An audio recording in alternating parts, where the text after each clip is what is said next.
നമസ്കാരം. Raft of ഫുട്ബോളിലേക്ക് അവർക്കും സ്വാഗതം. ലിവർപൂള് ഏകപക്ഷീയമായ ഒരു ഗോളിന് ഇന്റർ മിലാനെ തോൽപ്പിച്ചിരിക്കുന്നു. എല്ലാവരും വളരെ ആകാംക്ഷയോട് കൂടി ഉറ്റുനോക്കിയ പോരാട്ടമാണ്.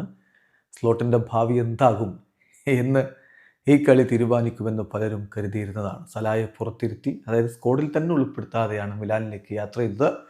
അവിടെ പോയിട്ട് ഇതാ വിജയിച്ചു വന്നിരിക്കുന്നു. സബോസ്ലായി 88-ാമത്തെ മിനിറ്റിൽ പെനാൽറ്റിയിലൂടെ നേടിയ ഗോളാണ് അവരെ വിജയത്തിലേക്ക് കൊണ്ടുപോയത്.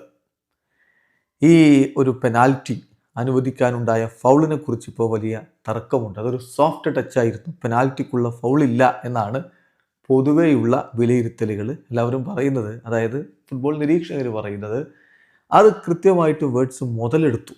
ആ ഒരു ഫൗൾ എന്ന് പറയുന്നത് അത് പെനാൽറ്റി വിളിപ്പിക്കാൻ മാത്രം അദ്ദേഹം കൃത്യമായിട്ട് ഓവർ ആക്ട് ചെയ്തു, അത് പെനാൽറ്റിയാക്കി എടുത്തു. ഇപ്പോൾ ചില നിരീക്ഷകർ പറയുന്നത് soft touch foul, over acting, penalty, അതാണ് മോഡേൺ ഡേ ഫുട്ബോൾ എന്നാണ്.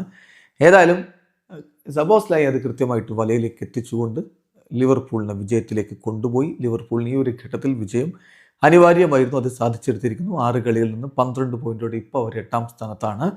ഇന്റർ 6 കളി 12 പോയിന്റ് ഉണ്ട്, അവർ 5-ാം സ്ഥാനത്ത് നിൽക്കുന്നു. അതേസമയം ചെൽസിയുടെ കാര്യമാണ്. ചെൽസി അറ്റ്ലാന്റയോട് 2-1 പരാജയപ്പെട്ടിരിക്കുന്നു. എസ്റ്റവായെ കളിക്കളത്തിൽ ഇറക്കാത്ത മത്സരമാണ്. അതിന് പക്ഷേ എൻസോ മാരസ്കയ്ക്ക് ചില ന്യായീകരണങ്ങളുണ്ട്, അത് വേറെ നമ്മൾ ചർച്ച ചെയ്യേണ്ട കാര്യമാണ്. എന്നാൽ ഈ കളിയിൽ ലീഡെടുത്തതിന് ശേഷമാണ് ചെൽസി പരാജയപ്പെടുന്നത്. ജാവോ പെഡ്രോയിലൂടെ അവർ 25-ാമത്തെ മിനിറ്റിൽ ലീഡെടുത്തതാണ്. പക്ഷേ അറ്റ്ലാന്റ സ്കമാക്ക 55-ാമത്തെ മിനിറ്റിലും ഡി കെറ്റ്ലെയർ 83-ാമത്തെ മിനിറ്റിലും ഗോൾ അടിച്ചപ്പോൾ അറ്റ്ലാന്റ മത്സരം വിജയിച്ച് കയറുകയായിരുന്നു. കളിയിൽ വിജയിച്ചതോടുകൂടി അറ്റ്ലാന്റയെ സംബന്ധിച്ചിടത്തോളം 6 കളിയിൽ നിന്ന് 13 പോയിന്റോടെ അവർ 3-ാം സ്ഥാനത്താണ്. ചെൽസി 6 കളിയിൽ നിന്ന് 10 പോയിന്റോടെ ഇപ്പോൾ 11-ാം സ്ഥാനത്താണ്. വീഡിയോ അവസാനിക്കുന്നു. ഫുട്ബോൾ ലോകത്തെ കൂടുതൽ വിശേഷങ്ങളുമായി റാഫ്റ്റ് ടോക്സ് വീണ്ടും എത്താം.